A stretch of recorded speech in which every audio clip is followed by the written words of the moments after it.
Welcome back to another JJ in the Field, timely agronomic tips when you need them most. I'm Jonah Johnson. So obviously today we're here in a wheat field here in southern Ohio, south central Ohio if you will, and we're doing some scouting. So obviously right now wheat again is still a very popular topic and a lot of questions asked about the crop this year, considering we're still hovering in that overall average of $11 wheat market for Ohio wheat growers. And so that's brought a lot of attention to growers that, you know, what can I do to maximize my yield potential this year? And oh, by the way, Mother Nature's not cooperated to the best of her ability that she could help us out right now. So for a lot of growers south of State Route 35, it runs through Xenia all the way out to Chillicothe area. A lot of their wheat is pretty advanced and in pretty good shape. That's been timely top dressed with nitrogen and other nutrients. If we look at wheat specifically between State Route 35 up to Lima and State Route 30, some of that through there has been really wet, and unfortunately those growers have not been able to get timely nitrogen applications and other amendments like herbicides and others applied to that wheat. Then as we go further north up to the latitude of like Norwalk, up to the Cleveland area, it's hit or miss on how wet so far. So the growers that are in angst right now that hasn't been top dressed is, is it too late? Can I still apply nitrogen? Should I still apply crop protection into my wheat crop? And so if we back up and first of all, we can look at this field aerially and you can see that this wheat field here is in very good shape. We're looking at growth stage F8 going into F9, the flag leaf emerged and it's starting to protrude up that plant. And so first thing you need to do is look at your stands. And so what we need in a per square foot basis is we need anywhere from 26 to 34 plants per square foot.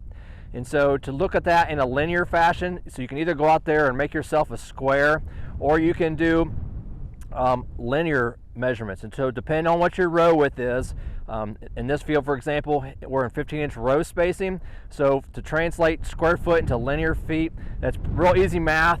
Square foot is 12 by 12 square. 12 times 12 is 144 square inches. Divide that by your row spacing. So if I divide that by 15, you get 9.6 inches.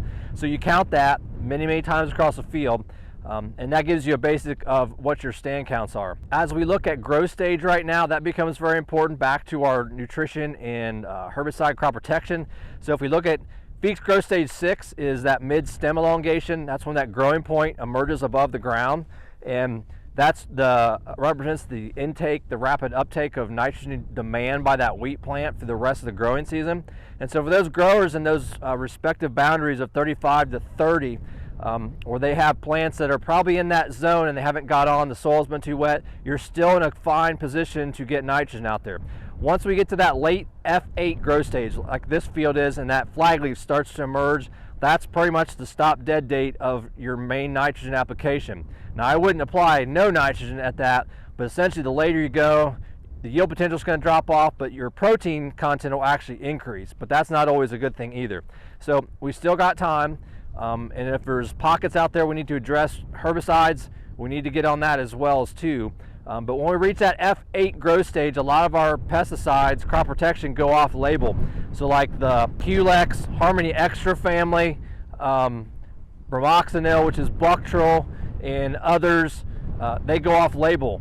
If you're at Feek's growth stage 6 and that growing point, and you'll see that in the video as we dissect those plants and show you that growing point, that's usually the stop point for 2,4-D. There is some 2,4-D labels that allow a little bit of wiggle room around that, but I would caution you to tread lightly if you're pushing that growth stage and having 2,4-D in the mix.